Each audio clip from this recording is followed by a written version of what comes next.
विदुर जी का आगमन हुआ हस्तिनापुर में।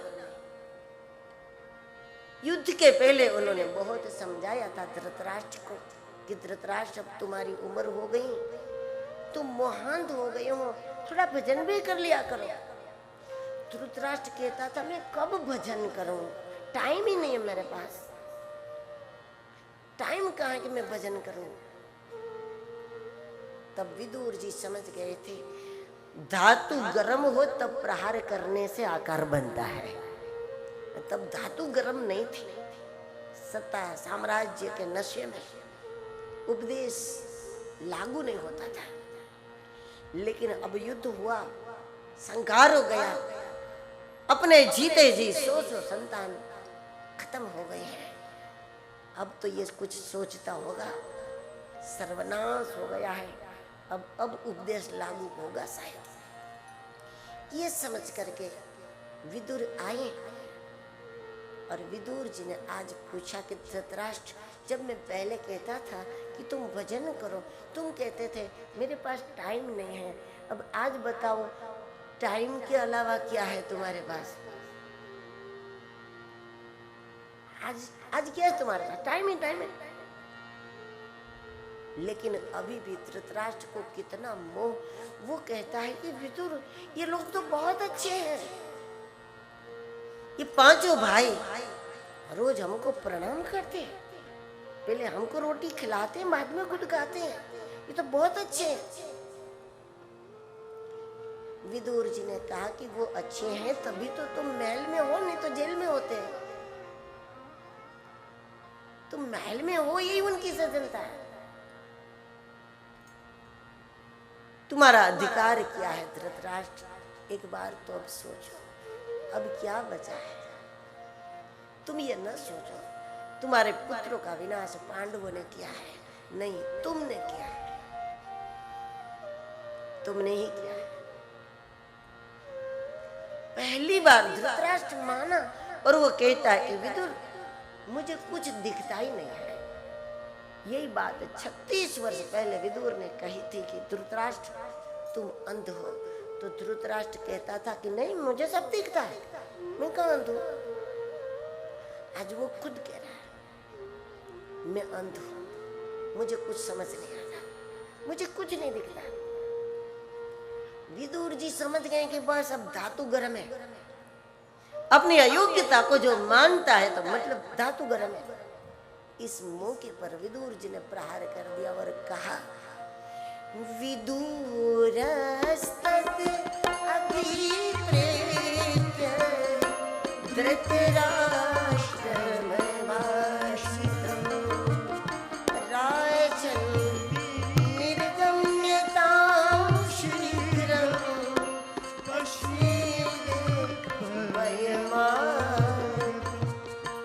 राजन् निर्गम्यतां शीघ्रं। अब ये मत कहना कि एकादशी के दिन घर छोड़ूंगा, अभी के अभी निकलो। राजन निर्गम्यताम शीघ्रम, अभी के अभी निकलो।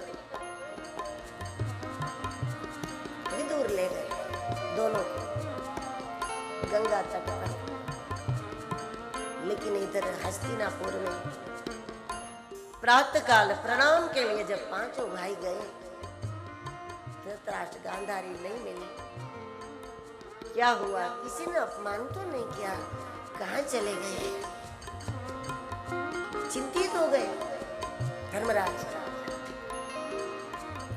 उसी समय नारद जी ने आकर के बताया कि आप उनकी चिंता छोड़ो धर्मराज, आपका पोता परीक्षित 36 वर्ष का हो गया है, अब आपको क्या करना चाहिए आप सोचिए।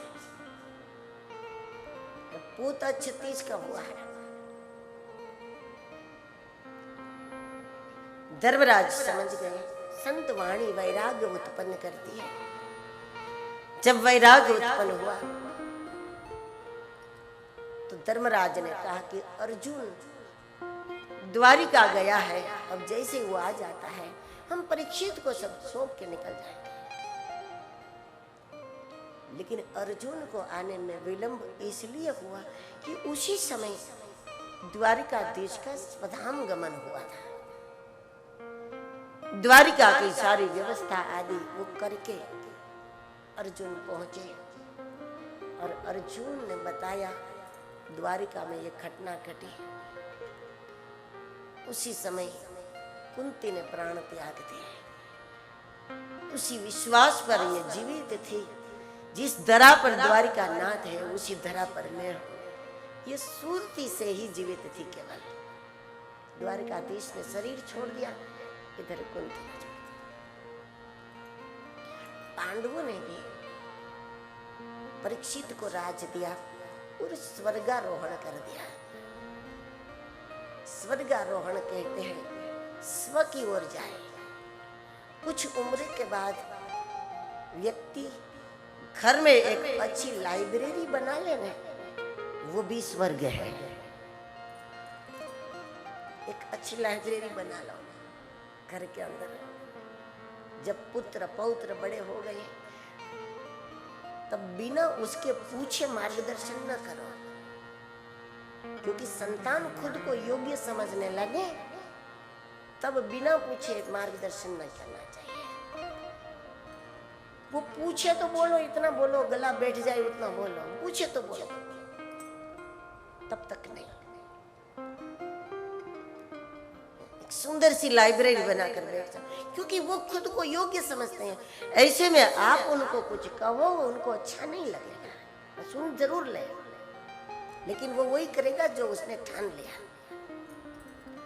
और ऐसे में फिर घर के बुजुर्गों को एक भावनात्मक चोट पहुंचती है कि हमारी बात नहीं समझ रहे, हमारी बात सुन रहे। इससे अच्छा यही है कि हम एक अच्छी सी लाइब्रेरी बना लें, वो हमारा स्वर्ग है। सदग्रंथों से मित्रता कर लो, सत्संग से प्रीति कर लो, यही स्वर्ग है। पांडवों ने स्वर्गारोहण कर दिया। कारण भी यह है, वैसे हिमालय में बर्फ है और बर्फ में शरीर गलता ही नहीं है। वहां तो बर्फ ही बर्फ है, तो वहां तो शरीर नहीं गलता ना। यह भी एक कारण है कि हिमालय में ऐसे बहुत सारे योगी हैं जो सूक्ष्म में विचरण करते रहते हैं पृथ्वी पर। कभी उनको कुछ ही दिनों के लिए कोई काम करना है, कुछ ही समय के लिए आना होता है, तो इसके लिए वो किसी माँ के द्वारा जन्म लेना नहीं चाहते। तो बर्फ में जिसने जाकर देह त्याग किया है, तो उस शरीर में वो उन योगियों का प्रवेश हो जाता है, क्योंकि थोड़ा ही काम करना है।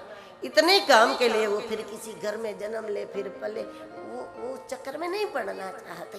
तो वो शरीर अगर सात्विक है तो सीधा उसका फायदा उठा लेते हैं।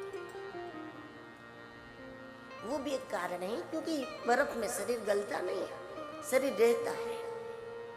उस शरीर से जो काम को योगी करना चाहता है तो कर लेता है। फिर कई महात्मा ऐसे आते हैं, आ गए, कुछ दिनों मिल गए, फिर कहाँ गए पता नहीं, कहीं भी नहीं मिले, क्योंकि काम ही उतना था। ये भी एक कारण है।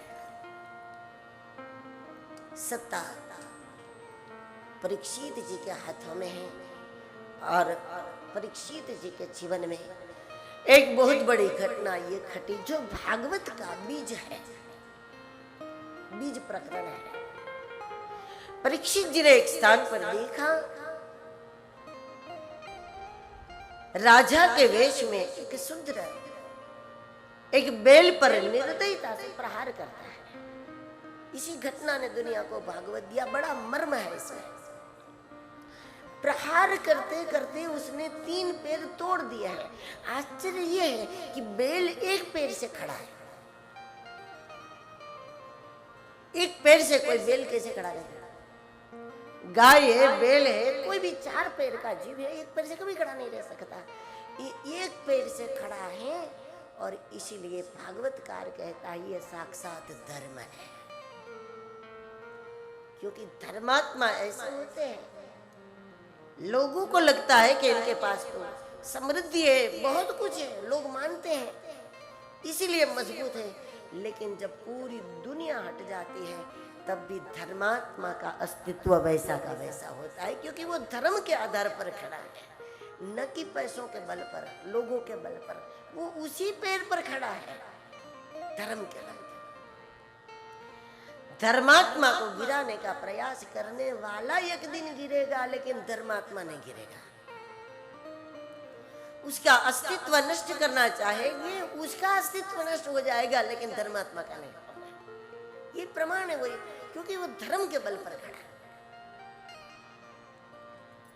और बहुत बड़ी बात यह है कि वो बेल रोता नहीं है, शिकायत नहीं करता।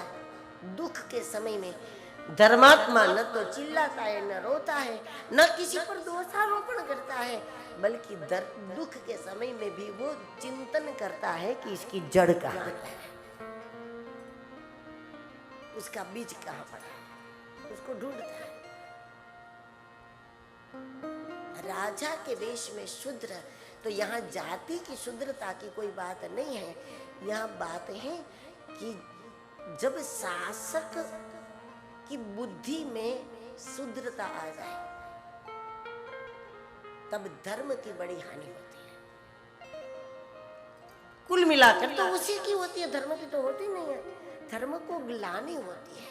यदा यदा ही धर्मस्य ग्लानिर्भवति भारत, हानि नहीं। आप मंदिर ना जाओ तो देवता का कोई नुकसान थोड़ी है। भगवान की जय ना बोलो तो क्या भगवान हार जाएंगे? लेकिन धर्म को ग्लानि होती है, धर्म जगत को ग्लानि होती है, संतों को ग्लानि होती है। कैसे इस समाज को बचावे, ये ग्लानि होती है, दुख होता है। सामान्य व्यक्ति ऐसा करे तो कोई बड़ा नुकसान नहीं होता, लेकिन जब कोई शासक केवल और केवल सत्ता के लिए कभी धर्म का उपयोग करे, कभी धर्म की हानि करे, कभी धर्मात्माओं पर प्रहार करे, सत्ता के लिए कभी धर्मात्माओं की पूजा करे, और सत्ता न मिली तो फिर धर्मात्माओं का नुकसान करे, क्योंकि धर्मात्मा से उसका कोई लेना देना ही नहीं था, तब बड़ा नुकसान होता है। परीक्षित जी ने पूछा बेल को, आपके ऊपर इतना घोर प्रहार करने वाला कौन है? कौन है? तो धर्म ने क्या जवाब दिया? अच्छा, आप अगर होते तो क्या करते? कोई पूछे आपको इतनी घोर पीड़ा कौन देता है, तो आप यही बोल दोगे ना कि ये दे रहा है, जो सामने है यही है, जो प्रहार कर रहा है उसी का नाम दे दोगे। लेकिन जिसके जीवन में धर्म की समझ है, वो इतना समझता है कि जो मुझे दुख पहुंचाता है वो मुझे दुख पहुंचाने में निमित्त कारण है, वास्तविक कारण नहीं है। काहुन को सुख दुख कर दाता, कोई हमको दुख पहुंचाने में निमित्त है, कोई हमें सुख पहुंचाने में निमित्त है, लेकिन वो निमित्त कारण है। उसको वास्तविक कारण समझोगे तो हृदय में नफरत हो जाएगी, और नफरत ही हमारे कई जन्मों का कारण बन जाएगी। हम क्यों उस दलदल में पड़े? धर्मात्मा ने कहा कि मैं सोचता हूं, मुझे पता नहीं है, इस जन्म में तो मैंने इसका कुछ नहीं बिगाड़ा, हो सकता है पिछले जन्म में कुछ हुआ हो तो हिसाब बराबर हो रहा है, होने दो। यदि मैंने पिछले जन्म में भी कुछ नहीं बिगाड़ा, कभी नहीं बिगाड़ा, फिर भी ये मुझे दुख पहुंचाता है, तब तो ये दुख ये नहीं पहुंचाता है, भगवान की ये कोई लीला है। कभी कभी पेड़ की ऊंचाई बढ़ाने के लिए पेड़ को नीचे से काटते हैं लोग, इससे ऊंचाई बढ़ जाती है। मेरे कर्मों का हिसाब है ये दुख, तो मुझे भुगत लेना चाहिए, और मेरे कर्म का हिसाब नहीं है, भगवान की ये लीला है, तब तो खुशी खुशी भुगत लेना चाहिए, तब तो शिकायत करे ही कहाँ। दर्द जब तूने दिया है तो गिला किससे करे? अगर भगवान नहीं दिया है तो फिर तो सवाल ही नहीं, प्रसाद है।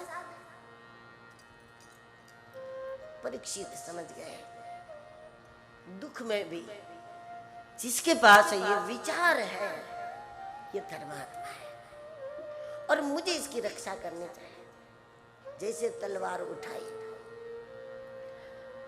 और वो शूद्र, वो साक्षात कलयुग था। कली का ये प्रमाण है। शासक की बुद्धि स्वलक्षी हो जाए, ये कली का प्रभाव। उसने चरण पकड़ लिए। परीक्षित जी से कहा कि मुझे रहने का स्थान दो। तो परीक्षित जी ने 4 स्थान बताए। मतलब यह है कि आप कलयुग से बचना चाहो तो ये 4 वस्तु से बचो। द्यूतम पानम स्त्रियः सूना यत्रा धर्म चतुर्वेद। द्यूतम पानम स्त्रियः सूना यत्रा धर्म चतुर्वेद। द्यूतम पानम, जो जुआ खेले वहां तुम निवास करो। जो शराब आदि वस्तु का सेवन करे तुम्हारा निवास वहां हो। जो व्यभिचार करे वहां तुम्हारा निवास हो। और जो बुद्धिपूर्वक हिंसा करे, बुद्धिपूर्वक हिंसा करे ने, वो हाथ से ही करे ऐसा नहीं होता। वो दृष्टि से भी करे, संकेत से भी करे, वाणी से भी करे। तो बुद्धिपूर्वक जो हिंसा करे वहां तुम्हारा निवास। जहां कली का वास होगा उसका पतन निश्चित है। घर को कलयुग से बचाना हो तो ये 4 वस्तु से बचाना। परिवार को कलयुग से बचाना है तो 4 वस्तु से बचाना। कलयुग समझ गया, जब तक शासक की बुद्धि भ्रष्ट न करूं तब तक मुझे छाने का मौका नहीं मिलेगा। और इसलिए फिर से चरण पकड़ लिए। आप तो बहुत उदार, आप तो बहुत, अब उदार उदार बोलो और मांगो तो देना ही पड़ेगा सामने वाले को। आप तो बहुत उदार है, आप तो बहुत उदार है। एक कमरा ठीक ठाक दे दो बस। तो परीक्षित जी ने 5वां स्थान बताया कि सुवर्ण में तुम्हारा वास। यह सुवर्ण धन के अर्थ में है, क्योंकि उस समय ये वाले रुपये पैसे नहीं थे। इसलिए सुवर्ण में, अनअधिकार के धन में तुम्हारा वास। जो धन हमारे अधिकार का नहीं और हमें प्राप्त होता है वो हमारी 3री पीढ़ी तक बुद्धि को भ्रष्ट करता है और हमारे पतन का कारण बनता है। अब ये तो कलयुग है। देखो कलयुग के लोग हैं ना, कलयुग के लोग भी शास्त्रों का मन चाहा अर्थ कर लेते हैं। ये तो साक्षात कलयुग है। मन चाहा अर्थ करेगा कलयुग। कलयुगी लोग भी मन चाहा अर्थ करते हैं। भागवत में जाकर के जब कोई व्यक्ति बैठा, उसी दिन एक कथा आई कि भगवान ने कंस को मारा। वो घर पहुंचा और घर में पूछा कि क्या पढ़कर आए, क्या समझ कर आए कथा में। बोले ये समझ करके आया कि भगवान ने मामा कंस को मारा, मतलब मामा को मारने में कोई दोष नहीं। कलयुगी लोग मन चाहा अर्थ घटन कर लेंगे। ये तो साक्षात कली है। इसने मन चाहा अर्थ घटन ये किया। सुवर्ण का एक अर्थ है श्रेष्ठ वर्ण। जब ब्राह्मण और क्षत्रियों में भी कलयुग आ जाए तो संसार की व्यवस्था पूर्ण रूप से खत्म हो जाएगी। हाँ, ब्राह्मणों में कलयुग नहीं है तो वो उपदेश के द्वारा लोगों को समझाएंगे। मान लो कि लोग उपदेश नहीं मान रहे तो क्षत्रिय अपने पावर के द्वारा, अपनी सत्ता के पावर से भी, कानून के द्वारा भी लोगों को संयमित रखेंगे। लेकिन जब इन दोनों में सवर्ण में कलयुग आ जाए तो कौन बचाएगा दुनिया को? ये कलयुग ने अपने मन से अर्थ कर लिया। आपने ही तो कहा कि सुवर्ण में आपका वास है, तो मैं सुवर्ण श्रेष्ठ वर्ण में वास करूंगा। सुवर्ण का अर्थ मनुष्य का शरीर भी सुवर्ण है, देह की मिट्टी ये सुवर्ण है। इसी मिट्टी से सोना, चांदी, हीरे, मोती कुछ भी प्रकट होता है। जैसा कर्म, जैसा संस्कार, जैसा विचार, कंचन बरन बिराज सुबेसा कानन कुंडल कुंचित के। ये हनुमान जी का कहां से सोना निकला अंदर? व्यक्तित्व के अंदर से ही सोना निकलता है, उसी से हीरे मोती निकलता है। और व्यक्तित्व से अगर हीरे मोती सोना चांदी नहीं निकलता, ऊपर से डाला वो तो बोझ है। जिसके व्यक्तित्व में नहीं है उसको ऊपर से चढ़ाओ तो बोझ है।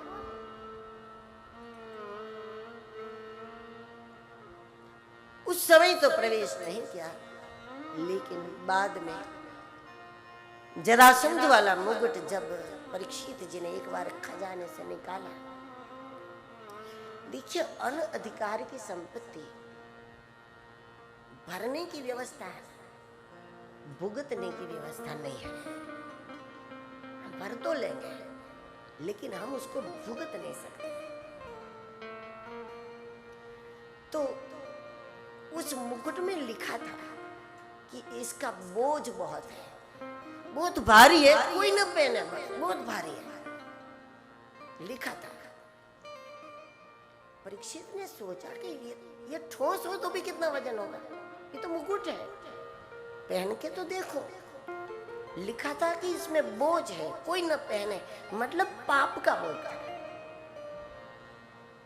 कोई भी पाप जब पहली बार करो तब बोझ लगेगा। पहली बार झूठ बोलो तो कितना बोझ लगेगा, फिर बोलते बोलते बोलते पीएचडी हो जाओ, आसानी से बोलो, तब तो झूठ बोलो सच जैसा लगेगा, सच बोलो झूठ जैसा। परीक्षित जी ने भी जब ये पहना तब उसको बोझ लगा पहली बार, धीरे धीरे सेट हो गया। ऐसा तत्काल कली नहीं बैठ गया। जो परीक्षित कहते थे मेरे राज्य में निर्दोष पशुओं को कोई सताता है तो मैं सजा करूंगा, और यही परीक्षित खुद हिरण का पीछा किया, शेर का वाघ का किया होता तो दोष नहीं था।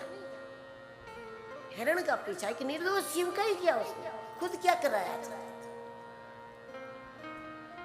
बड़े बड़े राजा रजवाड़े खत्म हुए हैं ना, इसकी जड़ शिकार ही है। सारे पुराण भरे हैं इससे। शिकार ने खत्म किया है राजा रजवाड़ा को, शिकार की आदत ने खत्म किया। हाँ, हिंसक प्राणियों का पीछा करो, जनता के जान माल और पशुधन की रक्षा के लिए राजा क्षत्रिय स्वयं अपनी जान खतरे में डालकर हिंसक प्राणियों का पीछा करें, इससे अपनी निशानबाजी कला भी बनी रहे।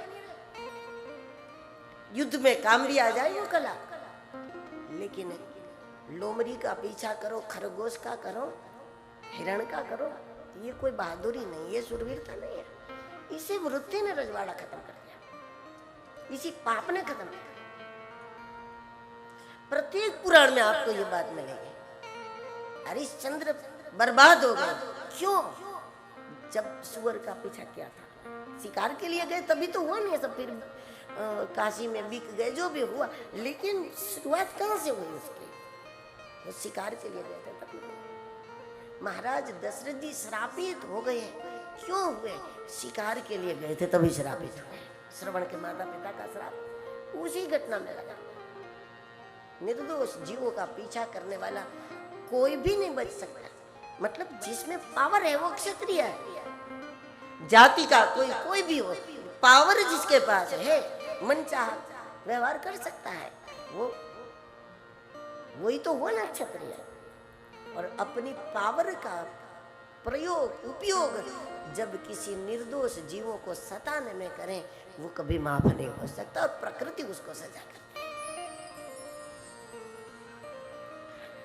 आज खुद हिरण का पीछा किया, फटक गए जंगल में, समीक ऋषि के आश्रम में गए। समीक ऋषि ध्यानस्थ थे, परीक्षित को लगा कि ये दंभ कर रहे हैं,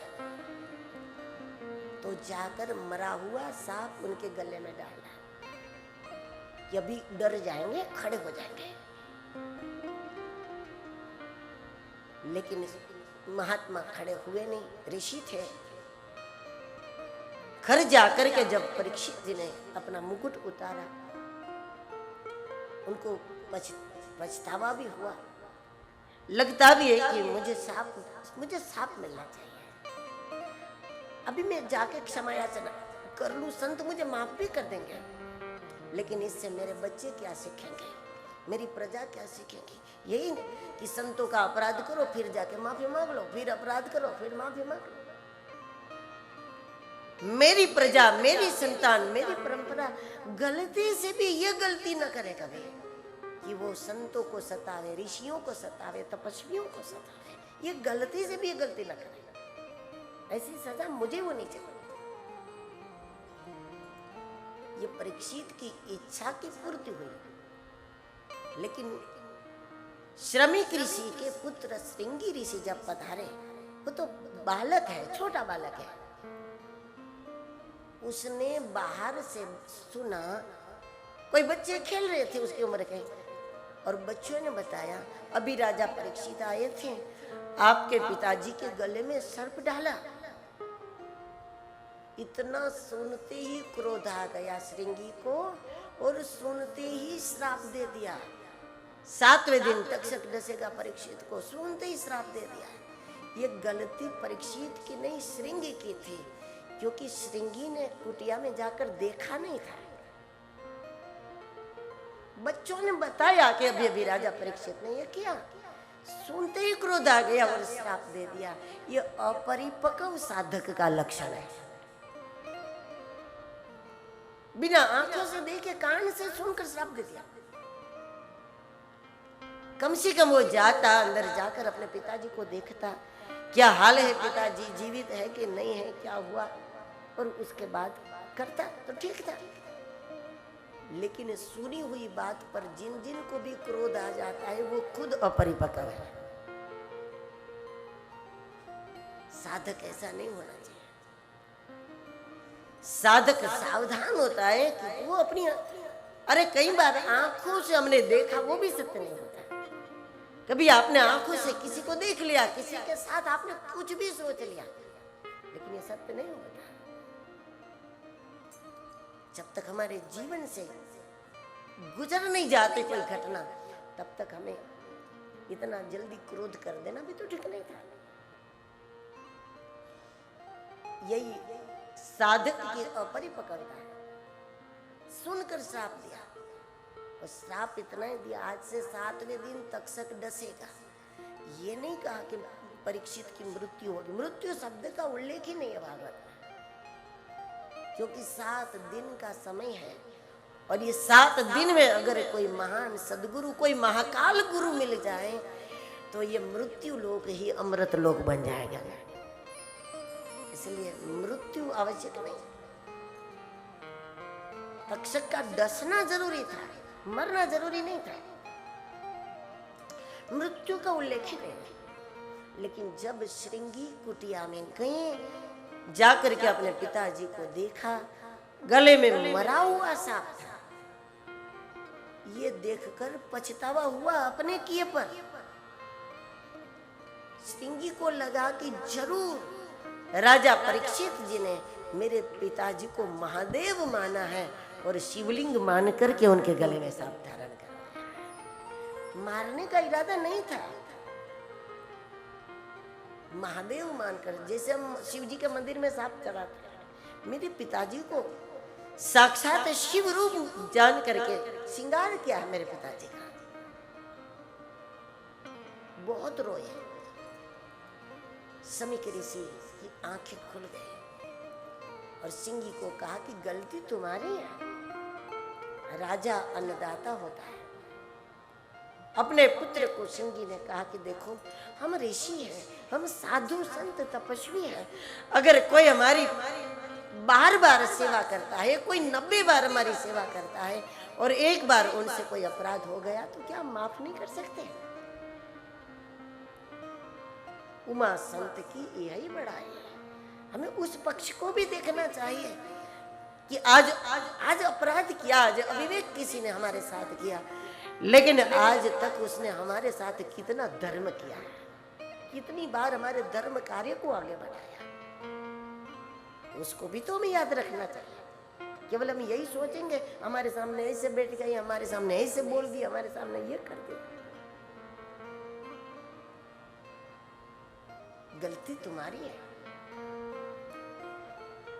जब हमने कहा कि गौशाला बनानी है, राजाओं ने व्यवस्था कर दी, जमीन दे दी। जब हमने कहा कि हमें यज्ञ करना है, राजा ने सारी सामग्रियां भेज दी। जब हमने कहा कि हमें कोई बड़ा भंडारा करना है, तो फिर राजा महाराजाओं ने सब कर दिया, हर बार कर दिया। भूला भटका भूखा प्यासा व्यक्ति था और ऐसे में उससे गलती हो गई, तो क्या हम माफ नहीं कर सकते? क्या किया ये हमें नहीं देखना चाहिए, किस पोजीशन में किया ये हमें देखना चाहिए, परिस्थिति भी तो समझनी चाहिए। गलती तुम्हारी है। परीक्षित को मैं अधिकार देता हूं, वो जैसा चाहे वैसा श्राप मेरे पुत्र को दे सकता है। जल्दी जानकारी दे दो। परीक्षित को जानकारी दी गई, लेकिन परीक्षित को बहुत अच्छा लगा। 7वें दिन तक्षक डसेगा। परीक्षित जी ने तो सोचा, एक संत ने 7 दिन का समय दिया, वो अभी के भी मुझे भस्म कर सकते थे, मुझे अवसर दिया, मुझे काल विजेता बना दिया। उसी समय अपने पुत्र को राज दे करके परीक्षित जी जैसे सांप कचूली से निकलता है वैसे निकल गए। परीक्षित जी का यह निकलना बड़ा दर्शनीय है। वो जानते हैं घर में अगर शरीर छूटा तो किसी के कंधे पर चढ़कर गंगा तट पर ही जाना है, क्योंकि ये लोग गंगा तट पर ही ले जाएंगे अंतिम संस्कार के लिए। तो किसी के कंधे पर चढ़कर आखिर गंगा तट पर ही जाना है, तो मैं अपने पैरों से चलकर क्यों न पहुंच जाऊं हरिद्वार में, पैरों से चलकर क्यों गंगा तट पर न चला जाऊं। जन्मेजय को राज देकर वो पहुंच गए और बहुत सारे संत महात्मा पधारे। परीक्षित जी किसी को भी नहीं कहते मुझे बचा लो, वो तो कहते हैं कि मरणासन व्यक्ति का कर्तव्य क्या है ये मुझे बताओ, मुझे कर क्या लेना चाहिए। बड़े बड़े सिद्ध सामने हैं, लेकिन परीक्षित जी ने यह नहीं कहा कि मुझे बचा लो। एक ही बात है, मेरा कर्तव्य क्या है, मृत्यु सामने हो तब क्या कर लेना चाहिए व्यक्ति को, ये बताओ। सारे महापुरुष मौन थे। खुद व्यास जी थे जिसने भागवत लिखा। व्यास जी के पिता पराशर जी मौजूद थे। पराशर जी के पिता शक्ति नहीं रहे थे, लेकिन उनके भी पिता वशिष्ठ जी उस सभा में मौजूद थे। ऐसे ऐसे समर्थ थे। ऐसा नहीं था कि किसी को भागवत नहीं आती थी। खुद व्यास जी थे तो भागवत तो आती थी उनको। भागवत को जानने वाले वहां बहुत सारे संत महात्मा थे, बहुत सारे ऋषि मुनि थे, लेकिन परीक्षित जीवन मुक्ति के लिए भागवत चाहता है। और जो स्वयं जीवन मुक्त अवस्था को प्राप्त हो वो ही परीक्षित का मोक्ष करा सकते हैं। इस तरह माया से किसी भी तरह जो माया से थोड़ा भी प्रभावित हो वो ये काम नहीं कर सकता। जिसके दोनों हाथों में बेड़ियां हो वो कैसे मुक्त करे किसी को। परीक्षित मृत्यु के बाद की मुक्ति चाहता तो कोई भी उनको भागवत सुना देते, लेकिन परीक्षित जी जीवन मुक्ति चाहते थे। जीवन मुक्ति का आनंद लेना था। ये वही कर सकता है, जीते जी जिनकी वासना मर चुकी हो वही कर सकता था। और अगर जिज्ञासा ऐसी किसी की है तो ये भी तय है कि ऐसा दिव्य गुरु भी जगत में है, तभी ये जिज्ञासा। मां के शरीर में दूध ये साबित करता है कि इसका पीने वाला कोई है, नहीं तो यही नहीं होता। परीक्षित की जिज्ञासा प्रमाण है कि कोई है। और मात्र 16 वर्ष की आयु श्री सुखदेव जी महाराज का आगमन हुआ। मर्यादा राम जैसी है, अदाएं कृष्ण जैसी है और मस्ती महादेव जैसी है। इसका नाम सुखदेव जी है। मात्र 16 वर्ष की आयु। उनके पिता व्यास, व्यास जी के पिता पराशर, पराशर जी के दादा वशिष्ठ जी सब सभा में मौजूद है। लेकिन वो सब खड़े हुए हैं। इस देश में व्यक्ति की पूजा नहीं होती, लेकिन व्यक्तित्व को नजरअंदाज नहीं किया जा सकता। कोई लाख प्रयास करे, व्यक्तित्व अपनी जगह बना लेता है। हमारी प्रामाणिकता इसमें है कि हम व्यक्तित्व को जगह देते हैं, नहीं तो वो तो बना ही लेगा, अपनी जगह बना ही लेगा। दिव्य स्थान पर, दिव्य आसन पर सुखदेव जी विराजमान है, और परीक्षित ने इतने महान सिद्ध को देखकर भी ये नहीं कहा कि मुझे बचा लो, श्राप को झूठला दो, 7वें दिन ये खटना ही न खटे, मुझे बचा लो। बात नहीं बदली, बात वही है कि मरणासन्न मनुष्य को क्या कर लेना चाहिए। मरणासन सब है, मृत्यु के पहले मनुष्य का कर्तव्य क्या है। और इसीलिए सुखदेव जी प्रसन्न हो गए और जीवन में पहली बार मौन खोला। इतने बड़े महापुरुष ने अपने पिताजी को जवाब नहीं दिया था, जब पीछे पीछे दौड़े थे, हे पुत्र हे, पीछे मुड़ के नहीं देखा था। ये वो सुखदेव जी है, एक स्थान पर बैठ गए 7 दिन तक। ये योग्यता परीक्षित की है, ये प्रज्ञा परीक्षित की है। गुरु कितना भी समर्थ हो, शिष्य प्रज्ञावान हो तो लाभ होता है।